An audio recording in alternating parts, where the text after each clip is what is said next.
So, did everyone hear that? I guess? Okay. First of all, diseases of the brain, I kind of crudely put them into two buckets. Most of the diseases of the brain are unrelated to intelligence. They are biochemical, biological problems. Cell death, things related to DNA, neurotransmitter problems. These are things that biological systems care about that are really don't relate at all to an intelligent machine that's not going to be built on the same biological substrate. So we can dismiss that. These things are not going to get Alzheimer's. That is a disease of cell death and protein problems. That's not going to happen here. There are some diseases which are more information-threated diseases. People who hear voices in their head or even something as simple as synesthesia, which is not really a disease, but these are the kind of things. There are a bunch of things that might affect some of these systems, but I don't worry about that at all. Almost all of them have some reason that occur in biology that we don't have to replicate. It's not like intelligent systems all are doomed to failure. It's not like that.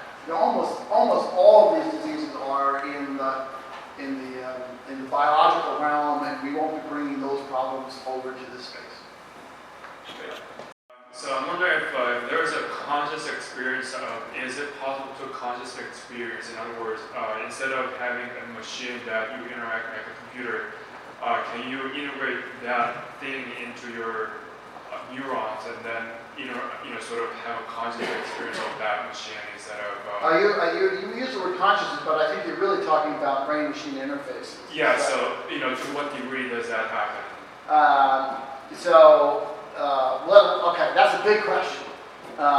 First of all, let's eliminate a few things. I don't think you're going to ever be able to upload your brain to a machine. I don't think it's ever going to happen. I can talk about why, but don't count on it, okay? So don't live your life saying, hey, when I get old, I'll just transform myself. Not right now.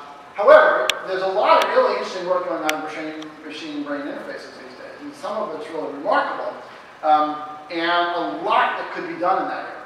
The problems, as I understand it, mostly relate to the fact that you're trying to interface to this wet neural tissue. It doesn't really like to have things stuck in it. And so there's a lot of biology and chemistry and problems making brain-machine interfaces. If you really want to make a machine interface to your brain, you don't want to do it through some sort of field potential. You really want to get into the neurons. I mean, the detailed, the individual, we do all these brain studies these days where we scan the brain cell. That's the area that's doing, playing Parcheesi or something like that. But in reality, the individual's patterns are extremely important. It's not like some blob. It's like these very precise patterns are going on. And if you really want to make a powerful brain-machine interface, a true one, where you're sharing consciousness or sharing thinking or adding a new sense to your brain, you're going to have to get down to that neuron by neuron level. And at the moment, I don't know how to do that. I'm not working in that field, but it seems very, very challenging. Yet still people do things to people who've lost, power lines. You can do some very useful things today. So that's a really fascinating field. But I think this sort of blind, spot brain melt, mind melt. Thank you. That may not be possible. At least we don't know how to do the technology today to do that. I'll take the next one from the internet, from Ilya. The HTM, with HTM, how do we tackle applications beyond anomaly detection, speech recognition, for example, speech recognition, natural language understanding, image recognition? Yeah, so I was trying to be very honest with what we've done here. We figured out, first of all, the sequence memory algorithm, which is used throughout the cortex. And it gets at very core properties of representation and neuron function and so on. The key big thing we had to go beyond that was to integrate sensory motor inference. And we did some work in this, meaning how you infer from behavior, not just from patterns that are coming in. All the stuff we've done so far is the world a tenth of what the cortex does. 90% of it's about behavior and inferring from behavior. And to get beyond what we've done today, we have to really solve those problems. That's what we're working on. That's what we're making great progress on. And I wish I could have done it faster or could do it faster, but we're not stuck. We're making great progress on that. And that's going to be the key thing, really, to break the whole thing open. How do you pick someone in the back? I do. All right. My name's Chris. I'm just I loved your book on intelligence. I work with long short-term memory units, and my question to you is, I see a lot of the ideas in your book kind of embodied in LSTMs, right? So you've got hierarchy, they incorporate the idea of time. My question to you is, how do you see HTMs differing from that, right? What are the important differences? So long short-term memory, if you're not familiar with it, is a machine learning technique. It is not biological at all. That doesn't matter. It's a machine learning technique for learning high-order temporal structure. We've done a lot of testing of LSTM to understand how it compares to HTM sequence memory. They're both very capable of discovering structure. The biggest difference is that the HTM sequence memory is much more of a continuous learning online system, where LSTM is more burdened in that regard. So, we basically, and we actually have a paper, I don't think, is it out? It's on Archive. So we have a paper where we basically go through these and test them on different data sets. It's not a paper like, oh, who's better? It's like, how do these things differ? And Mary can point you to it. She knows what it is. I can put this on the meetup page. Okay, so we did a lot of work on that, just trying to understand it better. Because, it doesn't have to be done the way we're doing it, the way Brain does it. But we do want to see the differences. And there are significant differences, and we think they matter.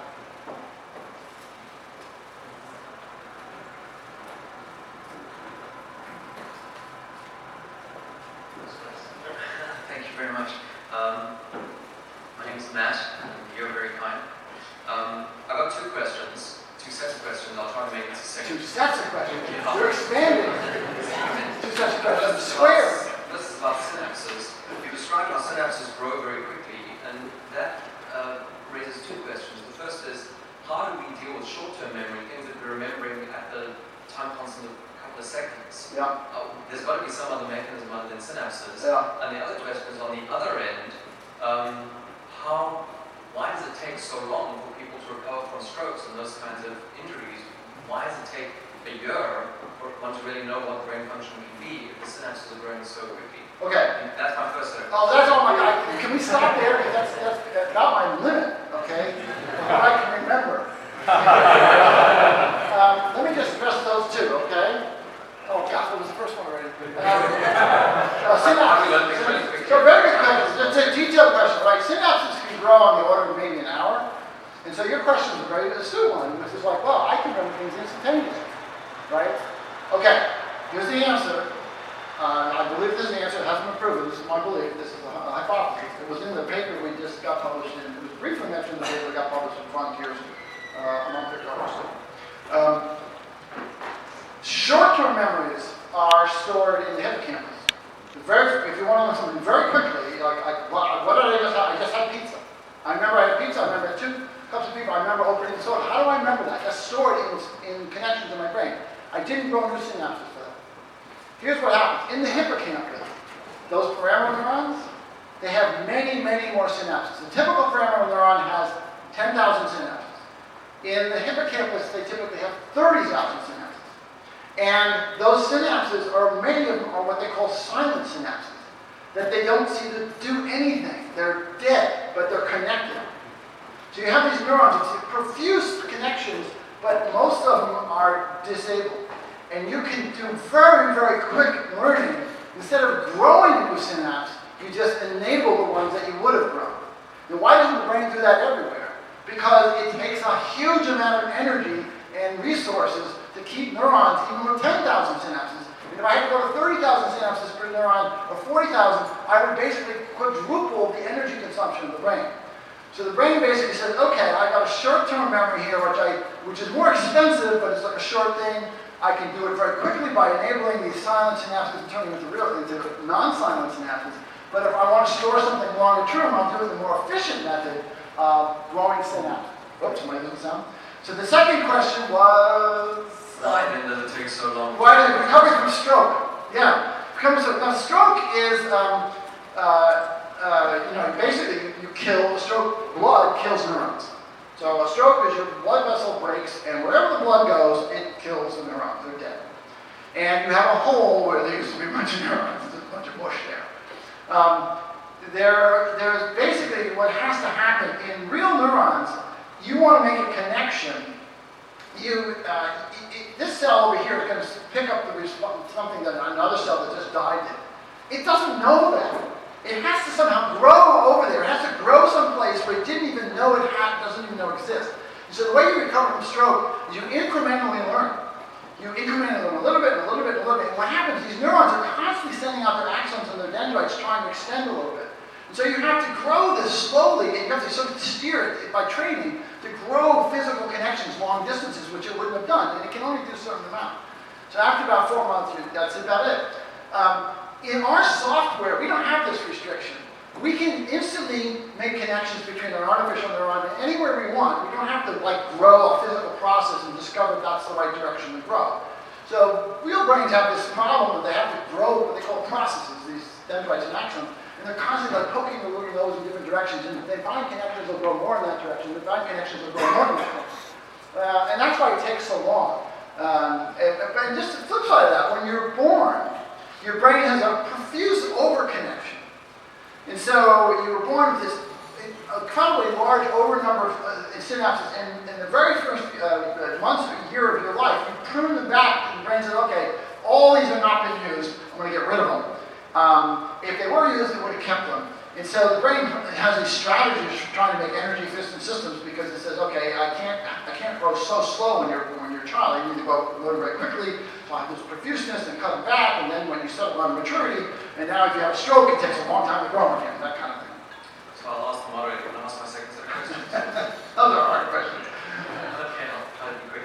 It's about the mathematical savant that you were talking about. First question there is, how do you structure a training set where you can teach this thing to do mathematical proofs? Is that even conceivable? Sure, but how do you train a human to do mathematical proofs? I don't know. Oh. Have you never learned it? You go to grade school. That's a very complex question. I can't answer it sufficiently. But let me give you think. Humans are really, really good at imitation. So if we see something, we're trained on something, we get it right away. What's really hard for us to do is discover something new. That's really hard. I'm going to spend my life trying to figure out how the brain works, but you can learn everything I've done in just a matter of weeks. Right? And because you just read about it, and I'll describe it to you what I know. And that's the same with mathematics. It's very easy to get up to speed on stuff other people have done. And we can train these systems just like we train a human. You can basically give examples of huge different types, and the system will generalize just like humans generalize. So when we work on this stuff, we work with mathematical concepts, high-dimensional spaces. We think of them in high-dimensional spaces all the time. And we get facile at it. And once you're good at these tools, you can apply them to new problems, and you can solve things quickly. But, that's what brains do, and we can do the same thing with the mathematical savant. We can basically train on existing stuff, and then it's going to get harder for it to discover new things, just like it's harder for humans to discover new things. And so when we scratch our heads trying to solve a problem, some of these mathematical things take years for humans to solve. Some of them haven't been solved. And people try over and over and over again. So there's no shortcut to this. All you can do is build a system that's really good at mathematics and good at mathematical manipulation, and make it a million times faster, and make sure it doesn't get tired and doesn't need coffee. Right? And hope for the best. Okay, so the related question, last one, is that intention to find something new and the ability to discover new things. Do you think that there might be something beyond the structural software that you're making which involves spirit or something that is not deterministic? No. Well, deterministic. Like consciousness? The consciousness, I thought the early question was about consciousness, but it wasn't, but maybe you're asking a question about consciousness. Now, first of all, there's no magic in the brain. Is it deterministic? That's a separate question because it's so complex, so you might never be able to miss it. But there's no magic going on there. There's no secret sauce. Consciousness is not something that's outside of neurons. You can explain it actually fairly easily, even though many people will object to me saying that. But I'm very confident about that. So no, I believe all of the evidence we have is that the neocortex, and look, I cheated. There's a few other things going on. There's the thalamus, the hippocampus. There's some things in the basic ganglia that matter a lot. I didn't mention any of that stuff. The neural structure in your brain, though, is the substrate of everything, your experiences, and everything that happens. There's no other magic sauce going on. And that I'm 100% certain of, as much as one can be certain about something like that. And there's no evidence to suggest otherwise. So if we don't understand something, it's because we haven't figured it out yet. It's not because it's not understandable. But at the moment, from where I can see it, I can't see any reason why all those things are just going to come out of the theory. Okay. That was only one question for second step, but you got it. So the next question comes from an invisible internet person named Jim. Hi, Jim. Do you envision this sort of intelligent machine operating in domains like medicine, autonomous cars, or the military that impact life, death, and human well-being? If so, have you considered ethics or other behavioral controls? Yeah, sure. Obviously, it's going to impact everything. The way I think the best analogy is to say how have computers, digital computers, impacted society? Have they impacted medicine? Yeah. Have they impacted education? Yeah. Have they impacted wars? Yeah. Military? Yeah. They've done all that stuff. They've infiltrated our life. We're now dependent on our digital world in ways that probably can never go back. And I see that same basic thing happening here. In fact, I think it'll be even more interesting and more fascinating than what's happened with digital computers. I don't see the ethical dilemmas any worse than the kind of ethical dilemmas we have using computers. The ability of people to mass information and send it around, to spy on people, those things occur. We have to deal with them because the benefits are great. I think the only thing we have to be concerned about is, as some people say, is there an existential risk? Meaning, is there some way that intelligent machines could end life, kill off humans, that kind of stuff? And there's been a lot of noise about that lately. I do not see any existential risk at all. I wrote an essay about this. You can find it someplace on our website. She just posted that. You can do it. It's on Recode, I think. I don't see that as a threat. I see it as basically the same sort of benefits and pluses and minuses, benefits and downsides as the same kind of thing that happens with computers. I don't see it qualitatively any different than that. It's going to be great, though. It's going to make life really interesting for us. I mean, don't you want to figure out the secrets of the universe and explore them? I do. I can't pick them because I don't have the microphone. This guy does. Yeah, just thanks. You have to wave your hand at will because I can't do anything about it. So for the last 7 years, there've been more than 60,000 papers released in neuroscience. So my question is, if you guys are clearly mimicking the way brain works, how do you pick from those relevant ones to, or if you do your own research in that area? How do you pick out of like? How do you peek? Pick papers in neuroscience been released in the last 5, Right. 6, 7 years. Yeah. I just did a little calculation the other day, and I think I've read something like 5,000 neuroscience papers in my lifetime. Hard to believe. I've been doing it for since 1980. I spent 2 years when I was at Berkeley as a graduate student, but decided I couldn't really be a graduate student. I spent 2 years living in the library. I'm not joking. I read neuroscience papers for 2 years straight. I read probably a dozen a week now. You come to my desk, you see stacks of them. Those are the ones I printed out. All the ones I read I didn't print out, and so on. Now, it is not easy to do this. It is really hard. You get really good at parsing it and figuring out what the language is, because these papers are all over the map. They're contradictory, they say different things, they use the same language for different stuff, they have different, one study says X, the other study says Y, because one was using an immature rat and the other one was using a mature rat, and so on. And you just do this a lot, and you get good at it. It is not easy. And so, of course, we just don't randomly read papers. I'm not interested in Alzheimer's papers, right? Just jumped on me. There's no water on the floor, so it just targeted me. If I die tomorrow, you know what it was. Poison by the drug.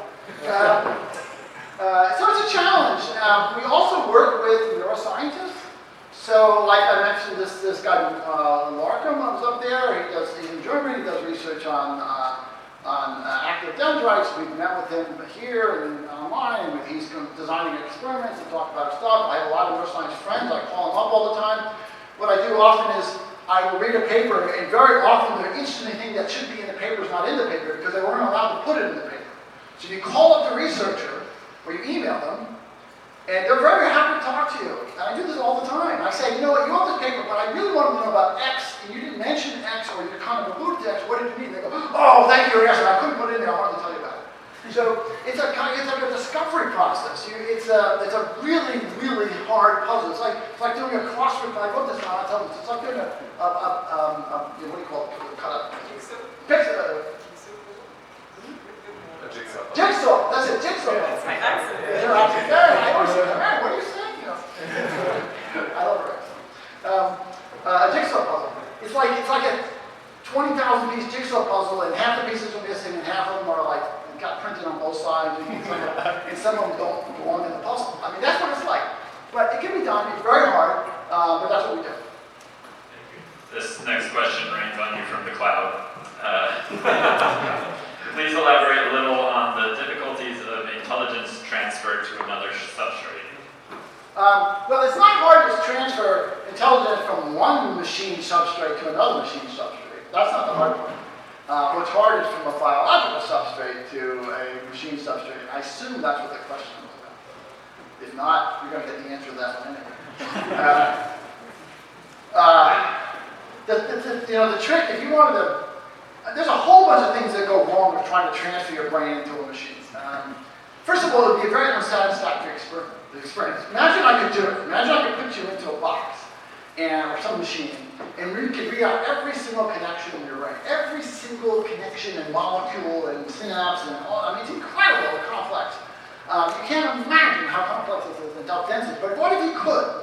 And then I could put it into some machine and recreate you with your body and everything. And I said, boom, we're done. And now there would be this thing that looks like your twin. And you'd still be here. And they said, well, I don't need you anymore because I've transferred you. Wait a minute, you know. This is what happens when you have kids. I have kids. They're 25 now. You know, I don't want to die because I created them. You know, it's not a satisfactory experience. It's like, okay, it's great to have those kids. It's great to have your doppelganger or your copy, but it doesn't really make any difference to you because you're still here. Right? So it would be an unsatisfactory experience. But the real problem is you can't do that. It's hard to imagine any technology where you could literally copy all the relevant details. We're talking trillions of details that are dynamically changing all the time, and copy it in one instance and try to recreate that in some substrate. It just seems impossible, at least for hundreds and hundreds of years. So, and I don't think it would be a satisfactory experience. So, I just don't think it's going to happen. It talked about your opinion on intelligence, that it was ability to understand new things or like Discover structure. Yeah, can you go a little more into that? Because Yeah. you hear a lot about what makes someone smart or intelligent, and I thought that was an interesting definition. Well, the first thing I was trying to get with that question, with that little box, is we are in this paradigm of thinking about intelligence as a machine to do something. It goes back to the Turing test. And if you actually read what Turing wrote, he didn't like the Turing test. He just basically came up with it to shut down people who said you can't build intelligent machines. But that's not, he really didn't want to do that. But anyway, this has become this thing, like, you know, it's being like a human is intelligent. And I'm trying to change the conversation. It's not about doing human-like things. I might be able to build a self-driving car or a machine that plays Go or whatever, build it any other way. I just use a bunch of engineering and machine learning principles. What the brain does is it uses a certain methodology for discovering structure and building a model of the world. And that, as I'm arguing, is the definition of intelligence. You can have small intelligent systems and big intelligent systems. You can have intelligent systems that do things humans do, and you can have intelligent systems, the vast majority of them will do things that humans don't do. And they all can be intelligent because they work on a set of processes. So that process, if you want to know, get a little more elaboration on it again, is really, you have a model of the world. I have a model of a microphone, how it works, and where the switch would be, and that there's a battery in here, and there's an antenna someplace. And I have a model of how computers work, and what happens when I touch them, and hit different keys, and so on. It's an incredibly rich model of the world, and we have a model of things. I have a model of our solar system. I've never seen the planets. I've never been there. But I know what they're like. We have built this incredibly rich model. We've done that through sensory motor interaction. We've done that by moving sensors and seeing and discovering the structure. We're in the process of figuring out exactly how a cortical region does this. How it basically builds this model by moving the sensory stream. That is what I was arguing is the essence of intelligence. It's not any particular ability. It's not solving a particular problem. It is the process by how you discover structure in the world. That's my definition. I think that's the one that's going to win out in the long term. But right now, people talk about AIs that are not like that at all. They're just very different things. And but I think that's what the essence of intelligence is. Hey Jeff. Yeah. Do you see any intersection with AI and quantum computing, either in terms of finding something for quantum computing to solve with an AI, Yeah. or perhaps? That's an easy question to answer because I know almost nothing about quantum computing. Okay. So I can't answer that question. Or maybe understanding our brains act in a quantum way, perhaps. No, I don't think they act in a quantum way. There's a famous mathematician, Roger Penrose, and Roger Penrose wrote a book. I don't know, it might have been 20 years ago now. I can't keep track. It was called. He's famous. He got the Fields Medal, and he did these all kinds of famous stuff he did. Anyway, he wrote a book called The Emperor's New Mind. And this book is this huge mathematical treatise, and it's really interesting to read. And I read a review, and I think it was the New York Times, New York Review of Books. And in that review, and in Roger Penrose's book, he basically concluded that the brain must work on quantum principles, and that these quantum principles are being executed by microtubules that are expanding the dendrites. And the reviewer said, basically, Roger Penrose is a really smart guy. And since he figured out, he couldn't figure out how the brain works, he figured out no one else can figure out how the brain works because he couldn't figure it out. So he made up something called microtubule quantum mechanics, which is a bunch of baloney. And I thought that was a very astute observation. And so there is, clearly quantum effects underlie everything, every molecule, every atom, right? So, but does it play a functional role in the cortex? If I find a need for it, I'll put it in. The moment, I don't see a need for it. I think you can explain the cortex in very much larger structures than that. And as far as I can tell at the moment, you do not need quantum mechanics or quantum principles to understand how it works. Maybe we'll discover this wrong in sometime future time, but right now it seems very, very clear to me. I don't see any obstacles to figuring this all out. That oh my God, some magic happens here, we can't figure it out. No, it's all neural machinery and it's all these memory operations or sparse distributed representations. So I don't believe you need quantum stuff to do that. Just quickly want to let everybody know some of the resources Jeff has been mentioning, Marian has posted to the meetup page where you can grab them later. Next question. Okay, so you've described how the machine or the brain can grow and learn things and that sort of thing. What I'm interested in is what happens when the brain makes a mistake? How does it recover? Gracefully, let us say, or not gracefully? Well, that's a very vague question, I'm sorry to say. When you say makes a mistake, it's easy for the brain to be confused. It's easy to see structure that it doesn't understand. It's easy to I can explain how it makes incorrect predictions sometimes, by analogy. Maybe you could be more specific about what you mean by mistake. I'd love to, but I've been censored. Okay. All right. Well, it's kind of a squishy question. Well, the general question is how much does the brain have to be right in order to do things that are good? Can it recover?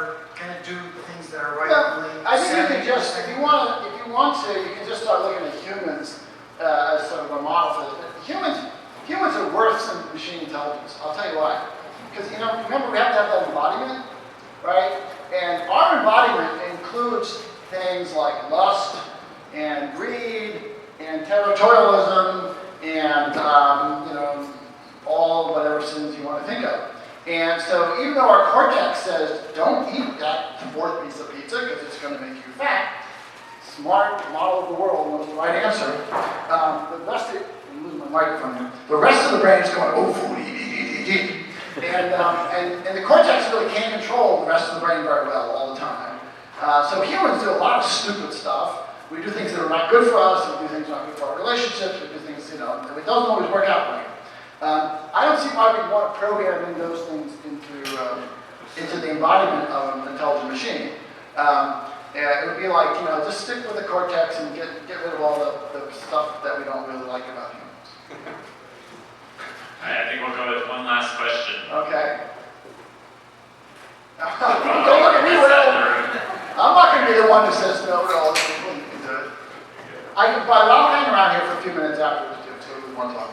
Thanks. Hi. So yeah, a question. Before you were describing how a lot of the parts of the cortex are, at least in your model, operating in the same way. You know, it's very uniform, the type of signal processing or whatever is going on. So, and you also showed how, you know, there's a mouse brain, cat brain, human brain. It seems kind of like the surface, the number of neurons you have increases your intelligence. Perhaps, if that's the case, why wouldn't, for example, elephants be smarter than humans or something like that? That's a great question. In fact, there was a paper that just came out like a couple of weeks ago. Did anyone read it? Because I can't remember the conclusion. There was two hypotheses about why an elephant who has well, take a blue whale, for example. He's in a bigger brain, right? They have a bigger brain, a bigger cortex. Why are they seemingly not as smart as us?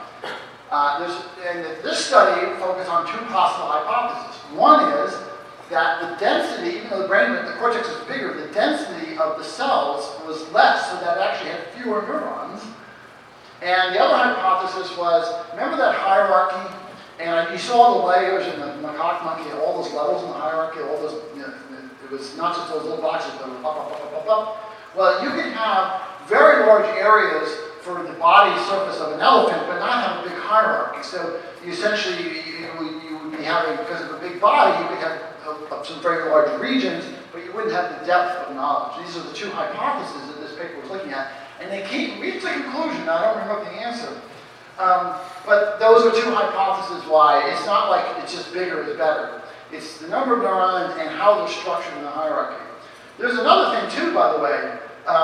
There's a lot of evidence that some mammals, like dolphins, are as smart as humans. Now, why do I say that? They don't seem as smart as humans. Well, they recognize every place, they remember every place they've been in life, they know other dolphins, they know their voices, they communicate between them. What humans have, which is kind of unique, is we have the ability to control our physical musculature very, very uniquely. We have the ability to articulate our sounds from our voice box, giving us language, and apparently no other animals have that level of articulate, fine ability to articulate. We also have a very manipulative hand. You've heard about the opposable thumb and so on. These give us ability. It's like a dolphin is like a shut-in person in some ways. They cannot they're like Helen Keller. They know things, but they don't have language. And they don't have the ability to manipulate objects like we do. And so, but they might be just as smart. Their world model, their memory of the world can be very, we know this, it's extremely rich. And they have caring relationships with their children and so on. So we have to be careful about this, to say an elephant isn't as smart as a human, but assuming they're not, it's probably one of those first two hypotheses. If you search for on the web, you'll find that paper. It just came out within the last few weeks. Why is an elephant brain big and not smart? Something like that. All right, I think I'm supposed to end. Thank you again for all being here.